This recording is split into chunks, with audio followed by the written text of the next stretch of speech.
I have not sat down with my big camera in like a little over 3 weeks now, so if I'm a little rusty, I sincerely apologize. A lot of you guys did want to hear my story and my thoughts and my experiences at my very first Elements Music Festival, because this festival will go down in history as one that was a little bit crazy for the attendees. So first and foremost, I do want to share that this festival was very important to me in the sense that it was the first festival that I was going to arrive and leave by myself. And I did that for many reasons. Most of them were like something that I've been trying to overcome with when it comes to my anxiety. And I thought that since I've been overcoming a lot of those obstacles and been attending festivals like Sunset, for example, kind of on my own. I mean, going with friends, but going with friends that I had just met, if that makes any sense. But I just do want to share that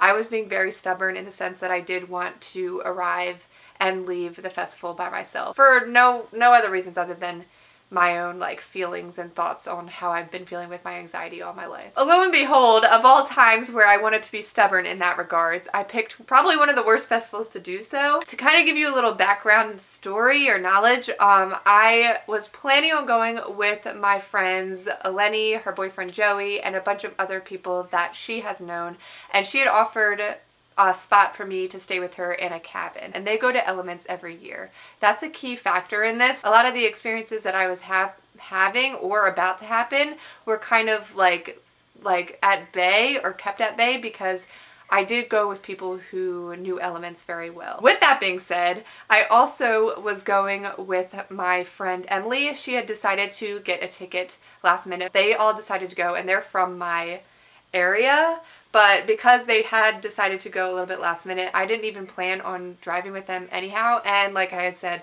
I wanted to go by myself anyway. A couple different groups of people that I was meeting up with or that I was spending my time with, I do need to share that with you because, like I said, both those experiences were completely separate and different, and I saw completely two different sides. As a middleman, I can relate to both. With the Friday arrival for Elements and their attendees, it was an entire shit show. I had already known a little bit of how much of a long wait it was going to be, just because of what Eleni was texting me and Emily was texting me. Both of them had already been there and been waiting in line for several hours at that point. So waiting in my car in the long line probably took about like 2.5 to 3 hours.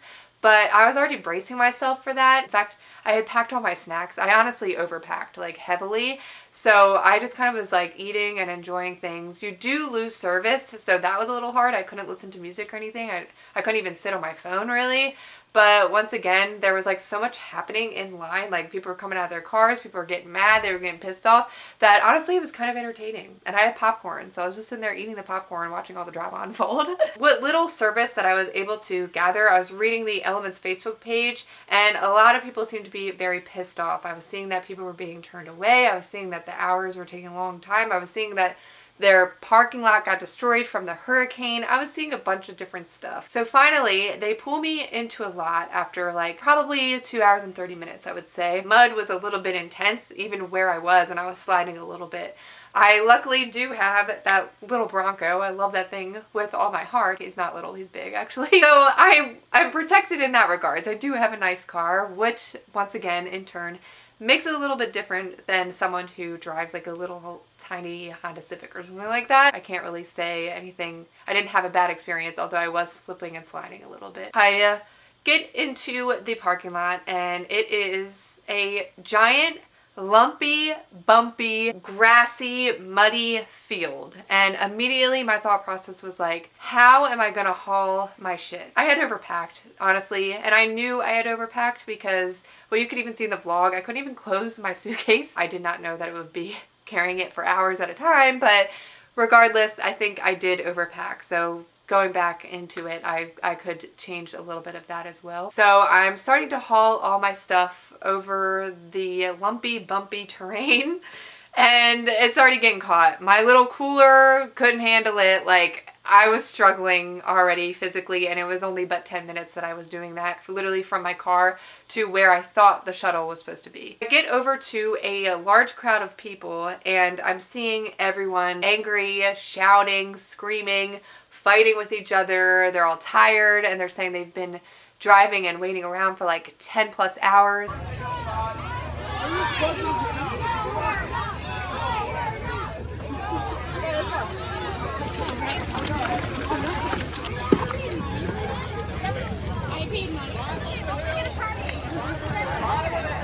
And then they finally had a guard tell us that we needed to go to a completely different lot to get to the shuttle. And everyone's like, well, we've been told this, we've been told that, like we don't know where to go. Nobody's being very helpful. They're telling everyone that they need to form a line. This is the line to get checked and also to get to your shuttle. I'm gonna just be happy if we get it. Are you tired, bro? Yeah, I'm totally kidding, but I'm just. I have more energy than I don't even know who's going. And then, by the hand of God, I shit you not, I look over and I see my friend. When I ran into Emily, she had already been texting me, so I kind of already had a little bit of a lowdown of what was happening. We were missing a lot of the music at that point. However, having my friends around me made for a way better experience than I would have had just moments before I had found them. So finally, after a few hours of waiting in line, the sun is about to set, and I am getting to the point where they are supposed to check your tickets, check your parking, check all of that. Which, mind you, nobody has seen anything from me at that point. They could have, for all they known, I could have not have even been an actual legitimate attendee and just showed up and rolled up and just went. The only thing that they did check to see was the COVID thing, which I guess was okay, but I read online that some people didn't even get checked for that. So I don't really know how they were keeping track of everybody that was attending. We get to the security, and security didn't really check much, but I'm kind of thankful for that, honestly, because if they would have like had me open up everything right in front of that long line that I was already waiting in, I probably would have left. I probably would have left, honestly. My body started to check out, which is something that is so bizarre and something that has never happened to me before, but I physically could not lug my stuff anymore. And thankfully my friends did help me. Like they helped me lug it because they could see that I physically couldn't do it anymore. We are waiting in line for the shuttle, which we got through security at this point, and it still is taking at least another hour. And at this point, we're running out of daylight, which kind of sets the tone for vlogging for me, which I really wound up, as you guys could tell, I wound up not really doing as much as I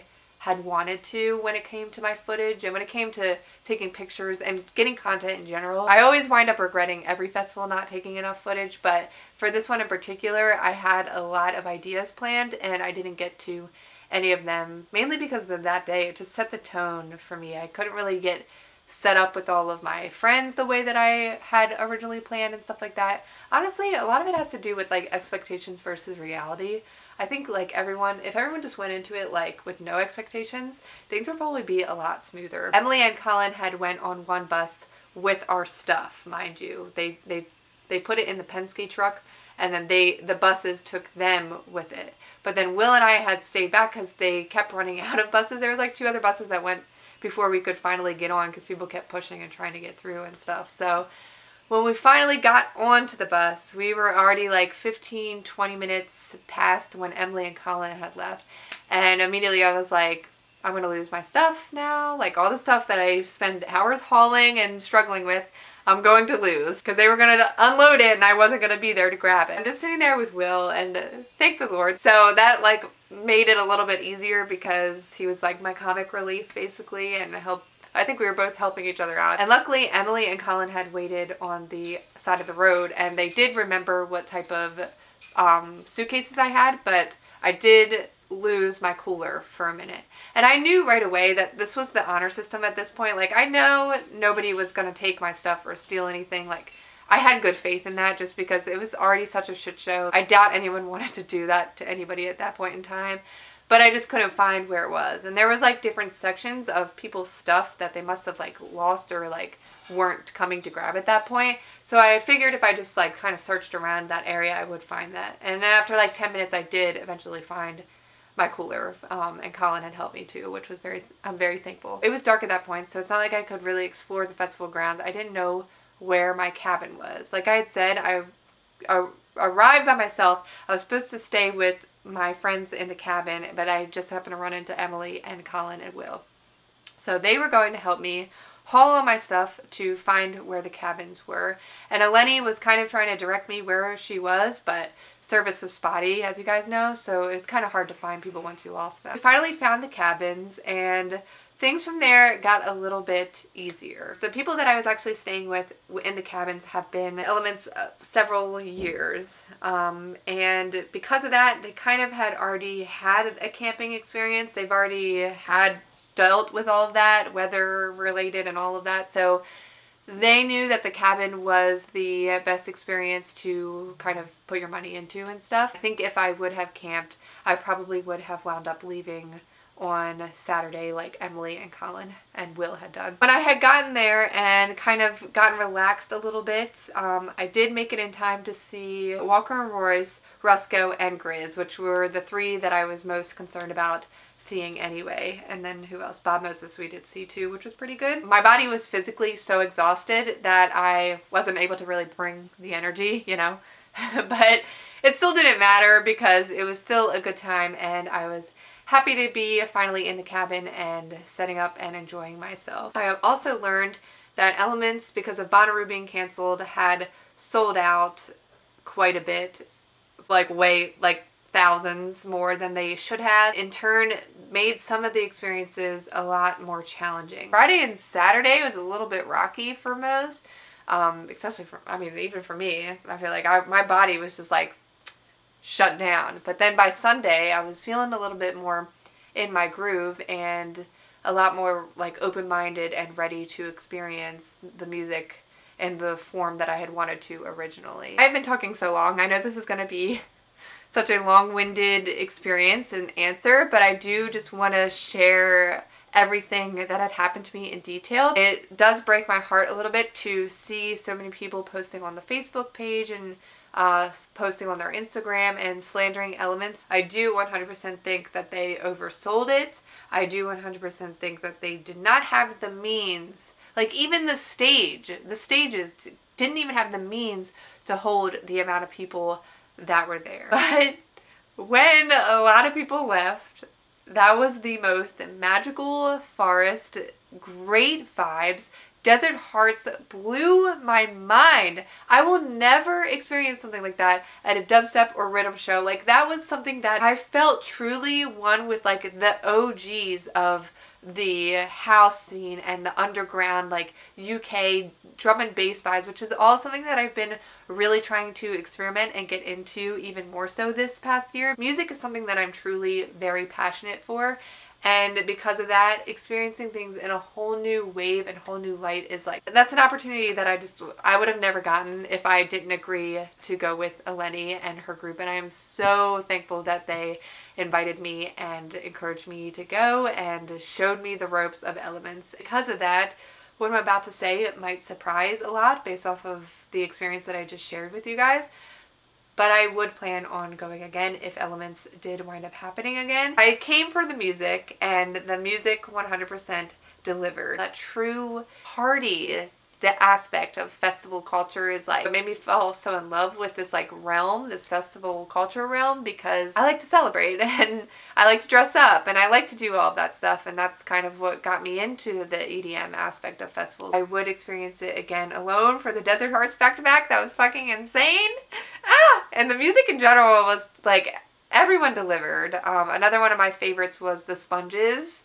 The Sponges was really good too, and I did get some of that content, so hopefully if you guys saw that, you enjoyed it as much as I did. I'm going to wrap this video up. That was basically a whole lowdown, my entire experience personally, and what I had seen as far as what was going on with all the craziness. At the end of the day, the music was probably some of the best. Like, I've never seen so many people throw down like that. If I met you, if I ran into you, if you guys saw me at any point, your encounters really, really meant a lot to me. I am super shy too, so I don't really talk very good. I don't talk very good, but just know I cherish every encounter, and even though I can get a little anxious, I really do appreciate and love when you guys come up and say hi to me. I think that I'm going to stop rambling now. I feel like I had so much to say and so much to get off my chest, and I'm really glad that I was able to sit down and do this with you guys. Totally know where people are coming from if they are very angry or upset, want a refund, or if they're never going back. I 100% hear you, I'm with you, and I know how you feel. I was in with it too. I missed a lot of the music because of that. But that being said, going with the people that I stayed with were some of the coolest individuals that I've ever met in my entire life. All of them, if they are watching this video, just know that you guys were super cool, and I would definitely stay with all of them at any point in time again. So yeah, shout out to all of them, and shout out to Emily and Colin. I love y'all. I just keep trying to end this, and then I have more to say, so I'm just gonna go now, and if you guys want to have a conversation in the comments, then be my guest, and I will be sure to reply to each and every one of you. So thank you guys so much for watching. Don't forget to follow me on my Instagram, and give this video a thumbs up if you liked it, and I will see you guys in my next one. Bye guys.